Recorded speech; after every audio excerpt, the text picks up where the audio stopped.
والله ما طلعت شمس ولا غربت إلا وأنت الحمد لله وكفى وسلام على عباده الذين اصطفى أما بعد أعوذ بالله من الشيطان الرجيم بسم الله الرحمن الرحيم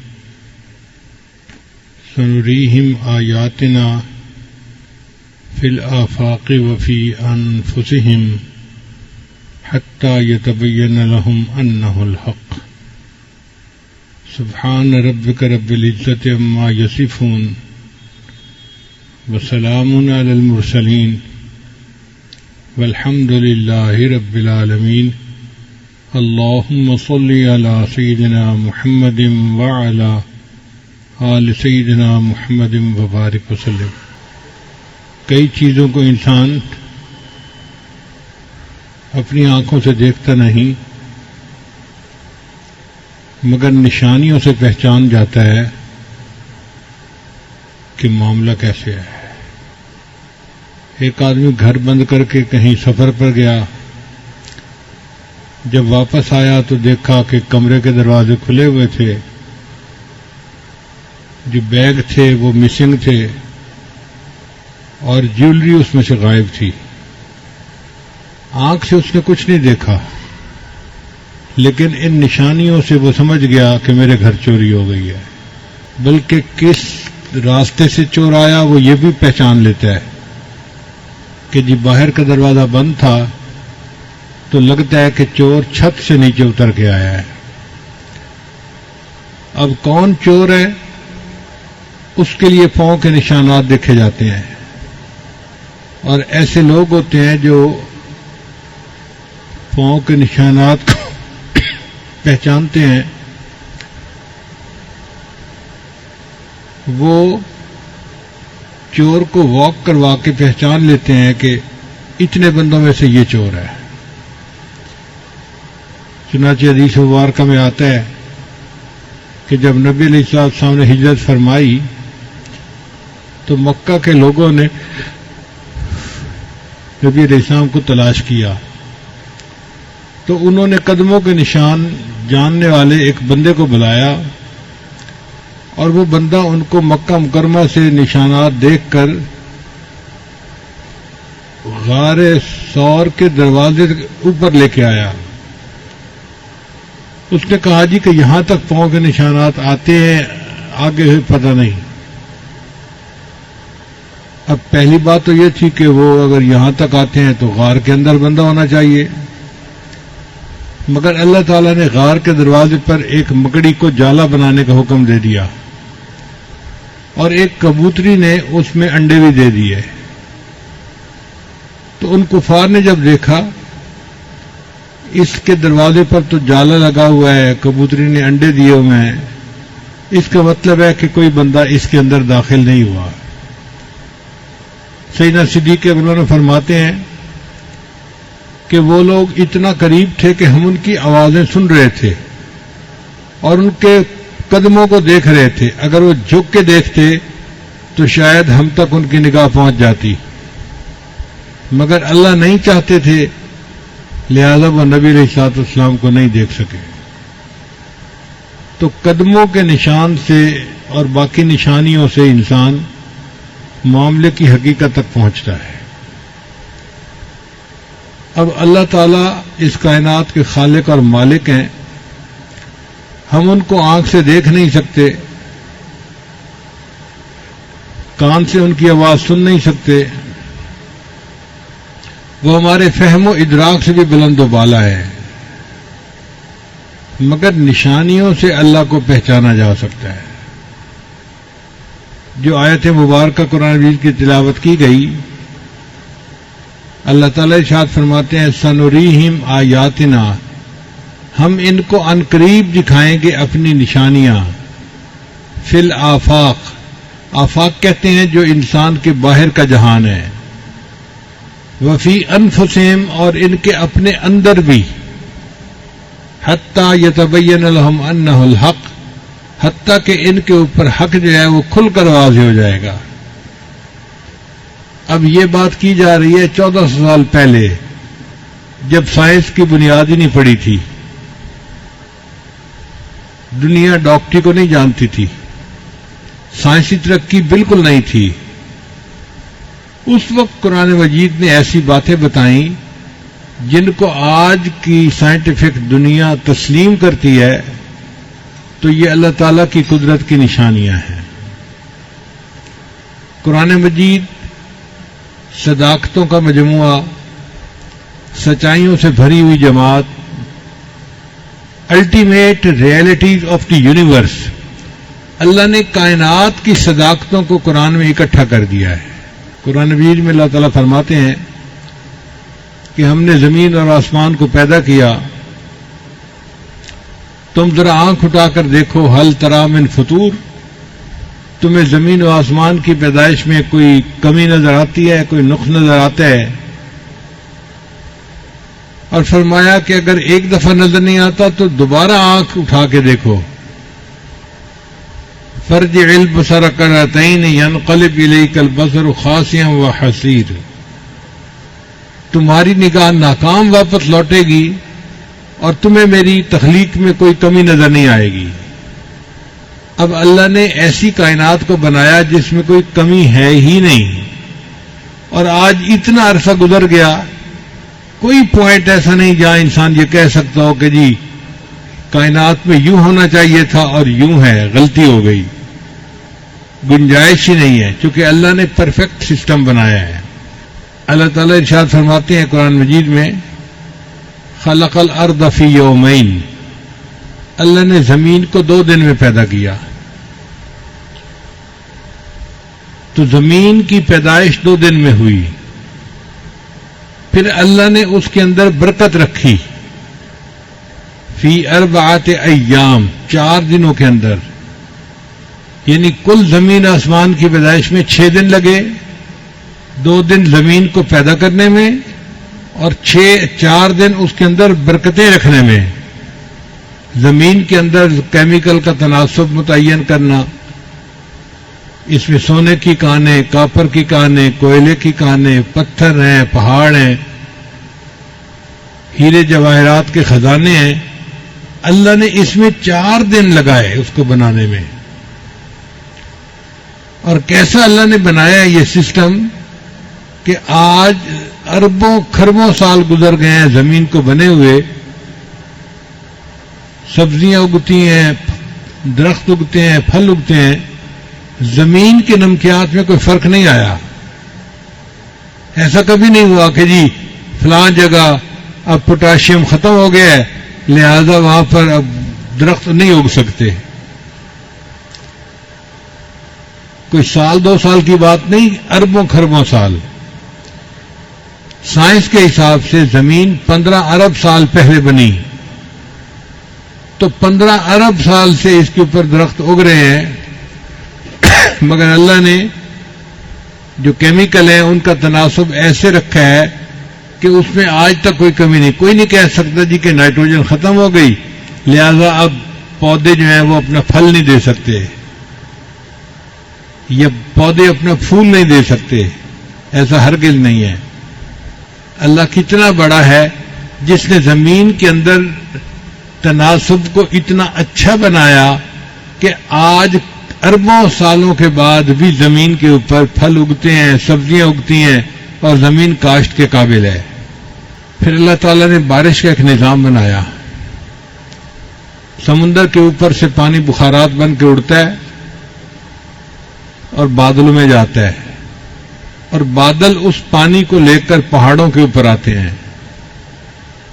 وہاں آ کر بارش برستی ہے۔ پھر وہ پانی پہاڑوں سے نیچے آتا ہے اور میدانی علاقوں میں دریاؤں کی شکل میں بہتا ہوا پھر واپس سمندر میں آ کے گرتا ہے۔ ایسا ایکو سسٹم اللہ نے بنایا ہے کہ جو پانی سمندر سے جاتا ہے لوٹ کے وہی پانی پھر سمندر میں واپس آ جاتا ہے۔ آپ غور کیجئے، اگر اللہ تعالیٰ بارش برساتے کھاری پانی کی اور دریاؤں کا پانی کھاری ہوتا تو فصل کہاں ہوتی، انسان کو کھانے کو کیا ملتا؟ اللہ نے سمندر جو اتنا نمکین ہے اس میں سے پانی اٹھایا جو نمکیات سے پاک تھا، اور پھر میٹھے پانی کی بارش برسائی، اور میٹھے پانی کے دریا اللہ نے پوری زمین سے گزارے اور ہمارے لیے کھانے کا بندوبست کر دیا۔ کسی عارف نے کہا کھیتیاں سرسبز ہیں تیری غذا کے واسطے، کھیتیاں سرسبز ہیں تیری غذا کے واسطے، چاند سورج اور ستارے ہیں ضیاء کے واسطے، بحر و بر شمس و قمر ماء و شما کے واسطے، یہ جہاں تیرے لیے ہے تو خدا کے واسطے۔ اللہ نے یہ جہان ہمارے لیے بنایا اور ہمیں اللہ نے اپنی عبادت کے لیے بنایا۔ تو دیکھیے اللہ تعالیٰ کی تخلیق میں کیا خوبی ہے، کیا حسن ہے کہ اللہ کے فضل سے آج بھی زمین کا پورا نظام اپنی خوبصورتی کے ساتھ۔ پھر قرآن مجید میں اللہ تعالیٰ فرماتے ہیں وَمِن كُلِّ شَيْءٍ خَلَقْنَا زَوْجَيْنِ، ہم نے ہر چیز کے اندر جوڑا جوڑا بنایا ہے۔ یہ چند الفاظ ہیں، اس کے اندر بہت بڑی حقیقت ہے۔ اللہ فرماتے ہیں ہم نے ہر چیز میں جوڑا جوڑا بنایا، زمین اور آسمان جوڑا، مرد اور عورت جوڑا، نر اور مادہ کا جوڑا، دن اور رات کا جوڑا، ہر چیز میں آپ دیکھیں گے جوڑا جوڑا نظر آئے گا، حتیٰ کہ دنیا اور آخرت جوڑا۔ اور سائنس نے یہ تسلیم کیا کہ اگر دنیا میں میٹر ہے تو اینٹی میٹر بھی ہے، تو میٹر اور اینٹی میٹر یہ بھی جوڑا بن گیا۔ آپ اس کے اوپر پی ایچ ڈی کر سکتے ہیں کہ پوری دنیا میں جو چیز آپ پائیں گے اس کا جوڑا ضرور موجود ہوگا۔ یہ 1400 سال پہلے قرآن مجید نے فرما دیا، اور وہ بات آج بھی سچ ثابت ہو رہی ہے۔ اگر اور بڑھائیں تو دیکھیں پوری دنیا میں جتنے ریئیکشن ہو رہے ہیں کیمیکل کے، وہ سب جوڑے جوڑے پر ہو رہے ہیں۔ ایک آئن پازیٹو ہوتا ہے، ایک نیگیٹو ہوتا ہے، آپس میں ایک دوسرے کے ساتھ بانڈ بنا لیتے ہیں اور کیمیکل ریئیکشن ہو جاتا ہے۔ پھر اگر انڈسٹری کی طرف آئیں تو مشینوں کی ایک زبان ہوتی ہے جس کو مشین لینگویج کہتے ہیں۔ وہ مشین لینگویج بھی 0 اور 1 کے ڈیجٹ پہ چلتی ہے، تو 0 اور 1 جوڑا بنتا ہے۔ اس جوڑے کے ساتھ پوری دنیا کے اندر کمیونیکیشن ہو رہی ہے، حتیٰ کہ جو چاند پہ لوگ جا رہے ہیں وہ زمین والوں کے ساتھ جب رابطہ کرتے ہیں تو اسی مشین لینگویج پر ایک دوسرے سے گفتگو ہو رہی ہوتی ہے، اس میں بھی دیکھو جوڑا جوڑا۔ پھر اللہ تعالیٰ قرآن مجید میں فرماتے ہیں وَجَعَلْنَا مِنَ الْمَاءِ كُلَّ شَيْءٍ حَيٍّ، ہم نے پانی سے ہر چیز کو زندگی بخشی، یعنی جو چیز بھی دنیا میں زندہ ہے وہ پانی کی وجہ سے ہے۔ اور اب تو سائنس بھی تسلیم کرتی ہے کہ پانی سے زندگی کا آغاز ہوا اور پھر یہ سلسلہ آگے چلتا رہا۔ پچھلے دنوں ایک مشن مریخ کے اوپر بھیجا گیا تو دنیا کے مختلف ملک کے سائنسدان اکٹھے ہوئے کہ ہمیں کیسے پتہ چلے کہ مریخ کے اوپر زندگی ہے یا نہیں ہے۔ تو انہوں نے کہا اس کے لیے کوئی ہمارے پاس کرائیٹیریا ہونا چاہیے۔ کیا کرائیٹیریا ہونا چاہیے؟ انہوں نے مل کے متفقہ فیصلہ کیا اگر مریخ کے اوپر پانی موجود ہے تو زندگی یقیناً ہوگی، اگر پانی موجود نہیں تو زندگی نہیں ہو سکتی۔ جو بات 1400 سال پہلے بتائی گئی آج کی سائنس کی دنیا بھی تسلیم کر رہی ہے۔ قرآن مجید نے کہہ دیا وَجَعَلْنَا مِنَ الْمَاءِ كُلَّ شَيْءٍ حَيٍّ، ہم نے ہر چیز کو پانی سے زندگی عطا فرمائی ہے۔ قرآن مجید میں ایک جگہ پر اللہ تعالیٰ کافروں کے دل کی ظلمت کا بیان کرتے ہیں کہ کافروں کے دل میں اس طرح اندھیرا ہے جیسے سمندر میں اندھیرا ہوتا ہے۔ جب سمندر میں ہائی ٹائیڈ ہو، مد و جزر بہت زیادہ ہو اور اوپر بادل ہو، تو سمندر کے اندر اس وقت ویزیبلٹی زیرو ہوتی ہے. اتنا گھپ اندھیرا کبھی نہیں دیکھا گیا. عام حالات میں کوئی بندہ سمندر میں ڈائیو کرے تو اس کو 2-4 میٹر نیچے جا کے روشنی محسوس ہوگی، لیکن جب مد و جزر ہو اور اس کے اوپر بادل آئے ہوئے ہوں تو پھر روشنی پینیٹریٹ نہیں کر سکتی اور بالکل گھپ اندھیرا ہوتا ہے. ایک عرب ملاح تھا جہاز کا، اس کا ایک دوست بن گیا، فرانس کا آدمی تھا. جہازوں کا سفر کرنے کی وجہ سے ان کی آپس میں دوستی ہو گئی. اس عرب نے اس اپنے فرانسیسی دوست کو قرآن مجید کا انگلش ترجمہ دیا کہ آپ اس کو پڑھیں. اب وہ فرانسیسی دوست چونکہ پوری زندگی کوئی 35-40 سال سمندر میں گزار چکا تھا، اس کو سمندر کے بارے میں ایک ایک چیز کا پتہ تھا. وہ قرآن مجید کو پڑھتا گیا حتیٰ کہ ایک جگہ پر اس نے پڑھا کہ کافروں کے دل میں اس طرح اندھیرا ہوتا ہے، فی بحر لجی یغشا موج من فوقہ موج من فوقہ سحاب. جیسے کہ سمندر میں اندھیرا ہوتا ہے جب لہروں کے اوپر لہریں آ رہی ہوتی ہیں، ہائی ٹائیڈ کا ٹائم ہوتا ہے اور اوپر بادل ہوتے ہیں. اس نے زندگی میں اس کا تجربہ خود کیا تھا. اس کو پتا تھا کہ واقعی اس حال میں گپ اندھیرا ہوتا ہے. جب اس نے اس آیت کو پڑھا تو اس نے اپنے عربی دوست سے پوچھا کہ مجھے یہ بتائیں کہ آپ کے پیغمبر علیہ السلام نے سمندر کا سفر کتنی دفعہ کیا ہے؟ اس عربی دوست نے کہا کہ نبی علیہ السلام نے پوری اپنی مبارک زندگی میں سمندر کا سفر کیا ہی نہیں ہے. وہ کہنے لگا یہ ممکن نہیں کہ جس بندے نے سمندر کا سفر ہی نہ کیا ہو وہ سمندر کے اندر کی بات کو اتنا ایگزیکٹ اور صفائی کے ساتھ بیان کرے. لہذا اس نے کلمہ پڑھا اور وہ مسلمان ہو گیا. چند اور اللہ کی نشانیاں دیکھیے. مرغابی سردیوں کے موسم میں ایک ملک سے دوسرے ملک کا سفر کرتی ہے اپنی غذا کی خاطر. چنانچہ ایک مرغابی کا چھوٹا سا پرندہ ہے جس کا وزن 400 گرام ہوتا ہے. 400 گرام کا مطلب آدھا کلو بھی نہیں ہے. چھوٹا سا پرندہ کبوتر جیسا. وہ امریکہ میں الاسکا ایک جگہ ہے برفانی، وہاں سے وہ اڑتا ہے اور نیوزی لینڈ جاتا ہے اور درمیان میں سمندر ہوتا ہے. وہ سمندر کے اندر زمین پہ اتر نہیں سکتا، پانی ہے. لہذا وہ جو اڑان بھرتا ہے تو 9 دن 9 رات مسلسل وہ اڑتا رہتا ہے. اب آپ غور کیجئے کہ چھوٹا سا پرندہ ہے، 9 دن 9 رات اڑتا ہے، نہ کھاتا ہے نہ پیتا ہے نہ آرام کرتا ہے نہ نیند کرتا ہے، اور بغیر کسی آرام نیند کے کھائے پیے کے وہ 9 دن 9 رات میں 12,000 کلومیٹر کا سفر کر کے اپنی منزل پہ پہنچتا ہے. اس پرندے کو کس نے اتنا سفر طے کرنے کی قوت عطا فرمائی؟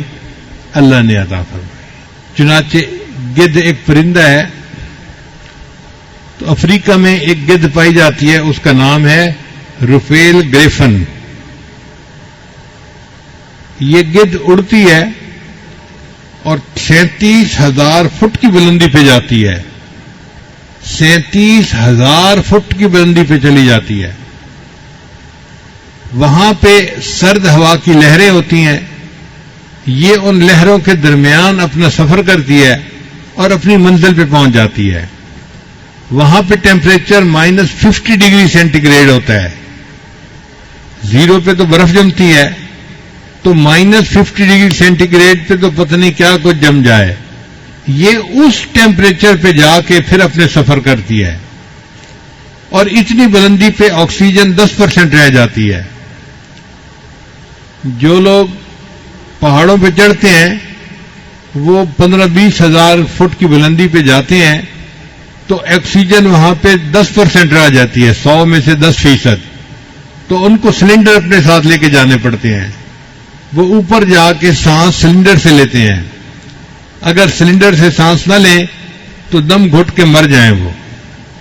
آپ بتائیے اگر 15-20 ہزار کی بلندی پہ ان کو آکسیجن کی ضرورت پڑتی ہے تو اس گدھ پرندے کو 37,000 فٹ کی بلندی پہ کون آکسیجن پہنچا رہا ہے؟ اور اس تھوڑے آکسیجن کے ساتھ یہ کمفرٹیبلی اڑتا ہے اور ہزاروں میل کا سفر کر کے اپنی منزل پہ پہنچتا ہے. جاپان کے قریب ایک کھائی ہے، یعنی سمندر عام طور پہ تو چند کلومیٹر گہرا ہوتا ہے، لیکن وہ کھائی زیادہ کھڈا جیسے ہوتا ہے نا، گڑھا بن جاتا ہے، ایسے گڑھا بن گیا ہوا ہے. اس کا نام ہے ماریانا کھائی. وہ ماریانا کھائی اتنی بڑی ہے کہ اگر ماؤنٹ ایوریسٹ پر جو پہاڑ ہے دنیا کا سب سے اونچا، اس کو اس کھائی کے اندر ڈالا جائے نا تو وہ ڈوب جائے. اور اس کی چوٹی کے اوپر 2 کلومیٹر پھر پانی باقی رہے. اتنی گہری کھائی کہ ماؤنٹ ایوریسٹ پہاڑ پورا کا پورا اس کھائی کے اندر ڈوب جائے گا اور اس کی چوٹی کے اوپر بھی 2 کلومیٹر پانی رہے گا. یہ کس نے بنائی؟ اللہ نے بنائی، جو قدرت والا ہے، جو جانتا ہے کہ اس کائنات کو چلانا کیسے ہے. جب اللہ تعالیٰ نے فرعون کو پانی میں ڈبویا تھا تو ڈوبتے ڈوبتے فرعون نے دعا مانگی تھی کہ اے اللہ میں موسیٰ اور ہارون کے رب پہ ایمان لایا. تو اللہ نے فرمایا کہ نہیں، آن اب دیر ہو گئی، اب تیرا ایمان قبول نہیں. پھر اللہ نے فرمایا کہ آج تیرے جسم کو ہم نجات دے دیں گے. الیوم ننجیک ببدنک لمن خلفک آیا، تاکہ بعد میں آنے والوں کے لیے تیرا جسم جو ہے وہ عبرت کی نشانی بنے. لشکر بھی ڈوب گیا، فرعون بھی ڈوب گیا، اور یہ سب پانی کے اندر رہے. اور پانی کے اندر کتنا عرصہ رہے؟ 3,000 سال پانی میں پڑے رہے. اس کو کہتے ہیں بحیرہ احمر. 3,000 سال فرعون کی لاش پانی میں رہی. پھر جب دریافت کیا گیا تو فرعون کی لاش کو سائنسدانوں نے نکالا اور انہوں نے دیکھا کہ اس کی لاش بالکل ٹھیک ہے. کوئی اس کو کیمیکل نہیں لگا ہوا، کوئی اس کو محفوظ کرنے کے لیے چیز نہیں لگی ہوئی. پانی میں 3,000 سال تک ایک لاش کیسے ٹھیک رہ سکتی ہے؟ یہ میرے اللہ کا حکم تھا. کیونکہ اللہ نے فرما دیا تھا ہم تیرے بدن کو نجات دیں گے اور تو بعد میں آنے والوں کے لیے عبرت کا نشان بنے گا. چنانچہ آج بھی فرعون کی لاش مصر کے عجائب گھر میں پڑی ہے اور دیکھنے والے کے لیے عبرت کا نشان ہے کہ اللہ نے اپنی بات کو کیسے پورا کر دکھایا. یہ تو تھیں خارجی نشانیاں جو ہم اپنے باہر دیکھتے ہیں. کچھ ہوتی ہیں داخلی نشانیاں، بندے کے اندر بھی داخلی نشانیاں ہیں. ان میں سے ایک نشانی یہ ہے کہ اللہ نے انسان کو دماغ عطا فرمایا. دماغ جو ہے یہ 73% پانی ہے اور 16% یہ چربی ہے. 1 کھرب نیورون کے ساتھ 10 کھرب گیل خلیے ہوتے ہیں. یہ جو نیورون ہیں یہ انفارمیشن پاس آن کرتے ہیں، اور جو دوسرے خلیے ہیں وہ انفارمیشن کو پروسیس کرتے ہیں. کتنا انفارمیشن کو پروسیس کرتے ہیں؟ 1 سیکنڈ میں انسان کا دماغ جس بات کام کو کر لیتا ہے اس کو کرنے کے لیے جو اس وقت دنیا میں سب سے فاسٹ کمپیوٹر ہے اس کو سپر کمپیوٹر کہتے ہیں. تو 40,000 کمپیوٹر مل کر کام کریں تو 40 منٹ میں جا کے وہ اس بات کو پروسیس کر سکیں گے جس کو دماغ 1 سیکنڈ میں پروسیس کر لیتا ہے. نہیں، سوری میں نے غلط کہا. 80,000 سپر کمپیوٹر مل کر پروسیس کریں تو 40 منٹ میں اس کو پروسیس کر سکیں گے. اب بتائیے دماغ کی کتنی قوت ہے, 1 سیکنڈ میں وہ اتنی انفارمیشن پروسیس کر لیتا ہے کہ جس کو پروسیس کرنے کے لیے 80,000 سپر کمپیوٹر چاہیے اور ان کو بھی 40 منٹ لگیں گے اس کو پروسیس کرنے میں. انسان کا دماغ 10 واٹ کی بجلی سے چلتا ہے اور دماغ کی جو میموری ہے وہ 25 لاکھ جی بی ہے. آج کل تو 5-10 جی بی پہ ہی لوگ خوش پھرتے ہیں کہ جی بڑی میموری مل گئی, 10 جی بی مل گیا, 15 جی بی مل گیا. دماغ کی میموری 25 لاکھ جی بی ہے جو اللہ نے بنایا ہے. تو یہ دماغ اللہ کی نشانیوں میں سے ایک نشانی ہے. جتنا ہم اس پر غور کرتے ہیں ہمارا دل گواہی دیتا ہے کہ واقعی ایسے دماغ کو بنانے والا اللہ خود کتنا عقل مند ہوگا, وہ خود کتنی صفات کا حامل ہوگا. پھر اس کے بعد انسان کی آنکھ. انسان کی آنکھ کا قطر 1 انچ ہے اور آنکھ کا وزن 56 ملی گرام ہوتا ہے. ایک انسان کی آنکھ 1 کروڑ رنگوں کے درمیان امتیاز کر سکتی ہے. یعنی رنگوں کے 1 کروڑ شیڈ ہونا تو انسان کی آنکھ ان میں فرق کر سکتی ہے, یہ الگ ہے, یہ الگ ہے, یہ الگ ہے. آپ اندازہ کیجئے کتنا پریسیژن ہے آنکھ کا, 1 کروڑ شیڈز کے درمیان بھی فرق کر لیتی ہے. دنیا میں جو بڑے سے بڑا اچھا کیمرہ بنایا گیا تو اس کی ایکوریسی جو تھی وہ 12 میگا پکسل کا کیمرہ ہوتا ہے. 12 میگا پکسل, یعنی اس کی جو پریسیژن ہوتی ہے نا وہ 12 میگا پکسل ہوتی ہے. اور انسان کی آنکھ کی پریسیژن 576 میگا پکسل ہوتی ہے. اللہ اکبر کبیرہ. ایک آنکھ میں 20 کروڑ سے زیادہ کام کرنے والے حصے ہوتے ہیں. آنکھ کے اندرونی پٹھے دن میں 10 لاکھ مرتبہ حرکت کرتے ہیں. ہمیں تو پتہ نہیں چلتا, لیکن ہماری آنکھ کبھی ادھر دیکھ رہی ہوتی ہے, کبھی ادھر, کبھی اوپر, کبھی نیچے, تو آنکھ ہل رہی ہوتی ہے.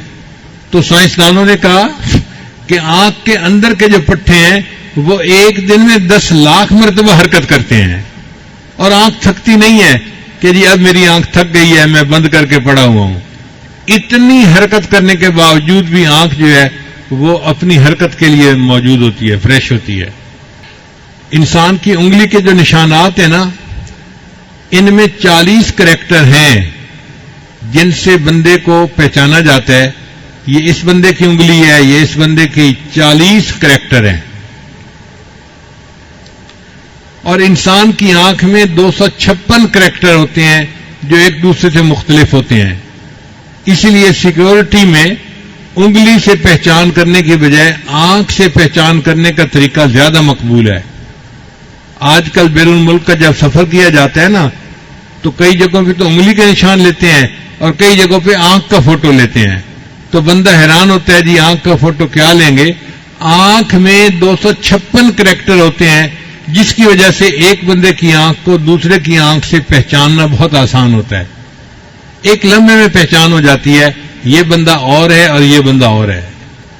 پھر انسان کے آنکھ کے درمیان میں ایک چیز ہے جس کو کورنیا کہتے ہیں, اس کو خون نہیں ملتا. پورے جسم کی ہر چیز کو خون ملتا ہے, اس کو خون کی ضرورت نہیں ہوتی, مگر اس کو فکس کرنے کا طریقہ آج تک انسان نہیں جان سکا. اب کوئی بچہ ماں کے پیٹ سے پیدا ہو اور اس کی آنکھ نہ ہو تو ساری دنیا کے سائنسدان مل کے اس کے لیے آنکھ بنا نہیں سکتے. یہ آنکھ کی نعمت کس نے دی؟ اللہ نے ہمیں عطا فرمائی. پوری زندگی انسان عبادت کرتا رہے تو آنکھ کی نعمت کا حق ادا نہیں کر سکتا.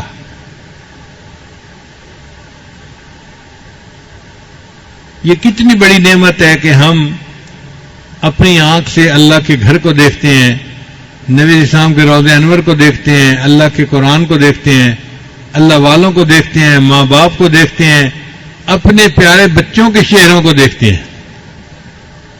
جن کی آنکھیں نہیں ان سے ذرا اس کی قدر جا کے پوچھئے کہ آنکھوں کی قدر کیا ہے.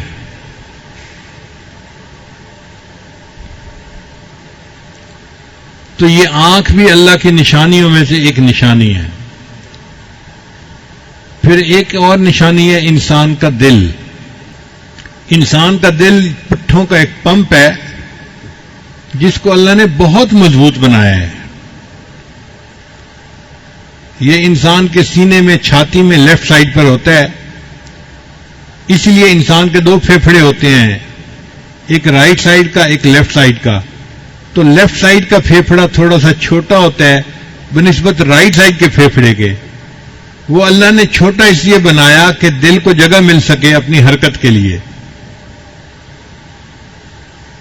اب یہ دل کا سائز تقریباً مٹھی کے برابر ہوتا ہے. جب بچے کی عمر 4 ہفتے ہوتی ہے نا, بچے کی عمر 4 ہفتے ہوتی ہے تو اس کا دل دھڑکنا شروع کر دیتا ہے. پھر اس وقت سے لے کے اس کی موت تک یہ دل نان سٹاپ دھڑکتا رہتا ہے. آپ بتائیں جس بندے کی عمر 100 سال ہے, 100 سال اس کا دل دھڑکتا رہا, کیا کوئی دنیا میں ایسی مشین ہو سکتی ہے جو نان سٹاپ 100 سال تک چلتی رہے اور اس میں کوئی خرابی نہ آئے؟ یہ اللہ نے ایسا دل بنایا جو ہر وقت خون کو پمپ کر رہا ہوتا ہے. چنانچہ ہر منٹ میں 1.5 گیلن خون پمپ کرتا ہے. جو عورت حاملہ ہوتی ہے تو اس کے خون کی مقدار 50% اللہ بڑھا دیتے ہیں, کیونکہ وہ خون اس کو بھی ملنا تھا اور اس کے ہونے والے بچے کو بھی ملنا تھا. کون بڑھاتا ہے یہ خون کی مقدار؟ اللہ بڑھاتے ہیں. انسان کے جسم کی ایک ایک ٹیشو کو خون پہنچتا ہے. اس لیے ہمارے یہاں خون کی شریانیں باریک باریک ہر جگہ ہوتی ہیں, ہر جگہ. اگر شریانوں کی لمبائی کا اندازہ لگایا جائے اور ایک بندے کی شریانوں کو الگ الگ کر کے ان کو گانٹھ باندھ دی جائے تو ایک انسان کے جسم میں کل شریانوں کی لمبائی 1,60,000 کلومیٹر بنتی ہے. 1,60,000 کلومیٹر وائرنگ ہے جو انسان کے جسم میں استعمال ہوئی ہے, اور وہ ہر ٹیشو کو خون پہنچا رہی ہے. اب آپ بتائیے کہ دل کے اوپر کتنا بوجھ ہوتا ہوگا جو 1,60,000 میل کی مسافت تک خون پہنچا رہا ہے. انسان کا خون 30 سیکنڈ کے اندر دل سے نکلتا ہے اور پھر واپس آ جاتا ہے, سرکل پورا کر لیتا ہے پورے. قرآن مجید میں اللہ تعالیٰ فرماتے ہیں لہم قلوب یعقلون بہا, اے کاش ان کے دل ہوتے جو انہیں عقل سکھاتے. سائنسدان بڑے عرصے تک اعتراض کرتے رہے, اور جی دل تو ایک پمپ ہے, اس کا کیا تعلق محسوسات سے اور کیفیات سے؟ تو یہ تو عجیب بات ہے. ہزاروں سال سائنسدانوں نے مخالفت کی, اور اب آ کے سائنس نے تحقیق کی کہ دل کے اندر بھی کچھ نیورون ہوتے ہیں اور وہ انسان کے دماغ کے ساتھ کنیکٹڈ ہوتے ہیں. چنانچہ ایک چھوٹا سا کنٹرول روم دل کے اندر بھی ہوتا ہے, وہ سگنل دیتا ہے انسان کے دماغ کو, اور انسان کا دماغ پھر پورے بدن کو کنٹرول کرتا ہے. یعنی انسان کا ایک کنٹرول روم تو دماغ میں ہے جو اصل پورے بدن کو کنٹرول کرتا ہے, مگر اس کے لیے ایک پائلٹ کنٹرول روم انسان کے دل میں بھی ہے.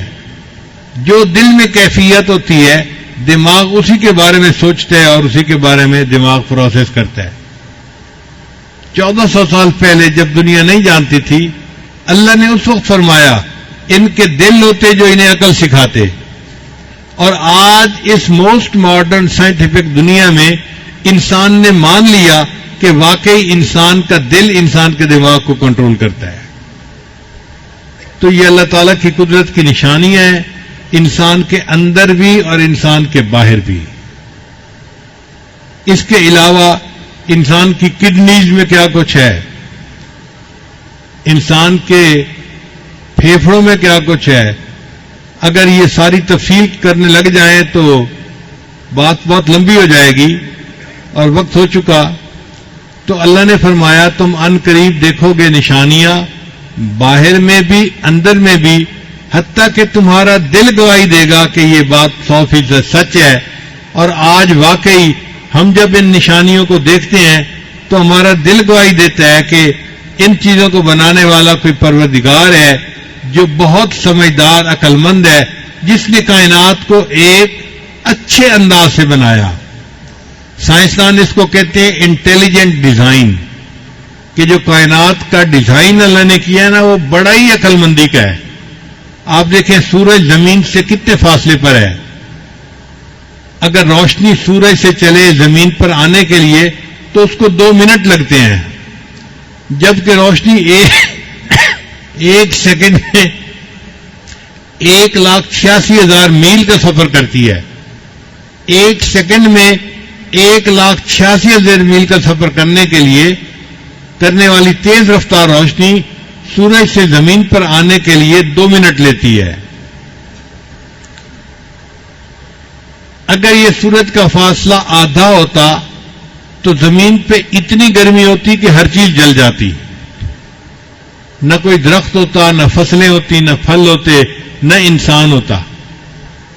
اور اگر یہ فاصلہ دگنا ہوتا تو زمین پہ اتنی ٹھنڈ ہوتی کہ ہر چیز جم جاتی، انسان زندگی گزار ہی نہ سکتا. اللہ نے زمین سے سورج کا فاصلہ ایسا رکھا، سردی بھی ہے، گرمی بھی ہے، خزاں بھی ہے، بہار بھی ہے. 4 موسم ہیں اور 4 موسموں کی وجہ سے پھول بھی ہوتے ہیں، پھل بھی ہوتے ہیں، سبزیاں بھی ہوتی ہیں، اور انسان کتنے مزے کی زندگی گزارتا ہے. اب یہ فاصلے کا تعین کس نے کیا؟ اللہ نے کیا.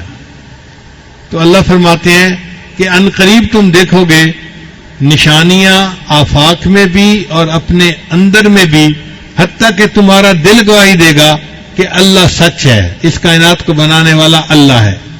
اور واقعی ہم ان نشانیوں پر غور کر کے اس نتیجے پر پہنچتے ہیں کہ اے اللہ، آپ ہی نے اس کائنات کو پیدا کیا، آپ اس کے خالق ہیں، آپ اس کے مالک ہیں، اور آپ ہی اس کائنات کے نظام کو چلانے والے ہیں. ہم اللہ کی عظمت کو پہچانیں، اس کے گیت گائیں اور اسی کو مدد کے لیے پکاریں. اللہ سے قربت کا احساس پیدا کریں، قرآن شریف کو پڑھیں اور خوب جی بھر کے اللہ کی عبادت کریں جس نے ہمیں اتنی نعمتوں سے نوازا. ہمارا دل گواہی دیتا ہے ربنا ما خلقت ھذا باطلا، اے اللہ آپ نے اس چیز کو ایسے ہی پیدا نہیں کیا، سبحانک تو پاک ہے، فقنا عذاب النار، بس ہمیں جہنم کی آگ سے عذاب. شاعر نے کہا چاند تاروں میں تو مرغزاروں میں تو اے خدایا، کس نے تیری حقیقت کو پایا. چاند تاروں میں تو مرغزاروں میں تو اے خدایا، کس نے تیری حقیقت کو پایا. بہرے اسیاں سے مولا بچا لے، دل کی کشتی ہے تیرے حوالے. بحر اسیاں سے مراد گناہوں کے سمندر سے. بحر اسیاں سے مولا بچا لے، دل کی کشتی ہے تیرے حوالے. تو ہی ستار ہے، تو ہی غفار ہے، اے خدایا، کس نے تیری حقیقت کو پایا.